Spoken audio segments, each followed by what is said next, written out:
namin, naramdaman namin yan. Kaya kahit pa paano, makatulong kami, di ba? Hindi naman kami magpaprant dito kung sisirain naman namin yung dignidad namin dahil lang sa issue, di ba? Hindi kami nagpapa-apekto sa issue. Yung iba, binabawalan pa. Yung mahihirap, gusto nila ng tulong. Yung gusto naman, respetuhin naman nila.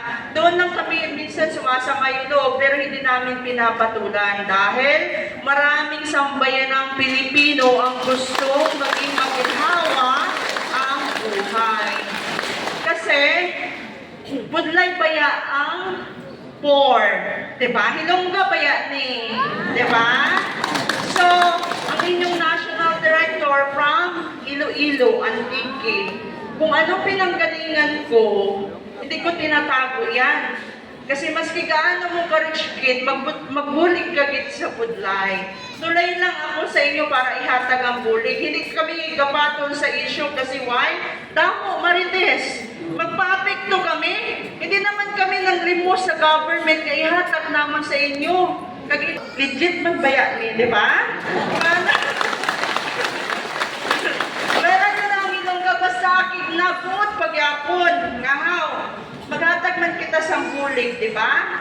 So ang sa akon tani tanan nga syempre mga kapwa ko man pinapaabot ko kita sa inyo maski gubaon pa kami hindi lang kami ibisikal nga bugbugon ihatag din naman ang para sa inyo kasi hindi kami diri politiko maghatag kami sa bulig sa inyo, di ba?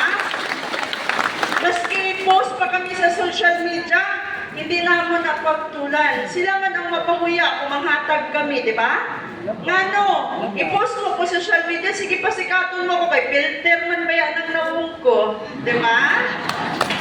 Okay lang, kahit yung pwede mo nang naka-red ang i-post sa social media, sige pasikaton mo ko. Pag nanghatag ko, ikaw mamapahuya, hindi ako, di ba? Buot pagyapon. Siyempre, kita nga magbulig para sa sambayan ng Pilipino, ihatag natin na sa tama dahil ang proseso, Bayan, Luzon, Visayas, Mindanao, kung hindi man tanan mahatagan, basikal buhon kita, ipabarangay pabaya kita sina. Legit ba yan ang akig-akig, di ba? Balaan nyo na, di ba? So, malaking bagay kahit papano ang tulong para sa sambayan ng Pilipino, may ibigay yan ng tama sa inyo. Oras na ito para makaahon sa hirap at matamasa natin ang tulong, di ba? Hindi kita pinag-politics. Kasi unang-una, wala man po plano masunod sa politics, di ba? As a national director, ang sa ako lang mahatag lang sa kapwa ko tao, kay hindi kita habang buhay, buhi. May lang, kung mapatay kita good, ay kung abo, edi wow, di ba? So, di ba? Maski paano, tanan nga budlay sa buong Pilipinas, ang intensyon sa bagong bansang Maharlika, BBM International Incorporated, at sa NGO, ha? NGO. Maski gubaon nyo kami, ang mga budlay, kailangan nila na sambulig. May pagani kami, may ihatag. Atong nangguba, may araba. Diba? Wala. Kahuluya. Kag isa pa, hindi kami basta-basta magkandak sina kung hindi na siya legit. Kay basig sa kulungan kami tanan. Diba? Kahuluya, kaya na pampaobra sa ID nyo, nga gibalik naman sa inyo, mabuguba ang atong dignidad. Diba? Maski gaano kagwapa naton, kung mapagkamalan kita, ay labuan, may gitna. Diba? Legit lang pulig sa aton. Kung ano man ang ang proseso, respetuhon naton kasi nasa tama na siya. Any kind of tulong nga masilate, pagdating sa batas, proseso mo gitna siya. Kay why? Bago ka man masulot sa pulungan, proseso man baya na. Diba?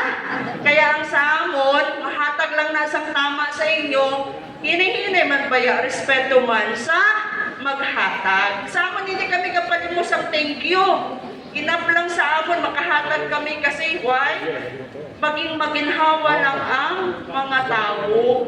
Kasi hanggat nabubuhay ka sa mundong ito, ika nga, gumawa ka ng mabuti para maging maganda ang buhay ng tao. Diba? So, malaking bagay kahit papano sa aming mga nasa posisyon ngayon, kahit malayo kayo, pinupuntahan namin kayo para mapadama, mapalasap,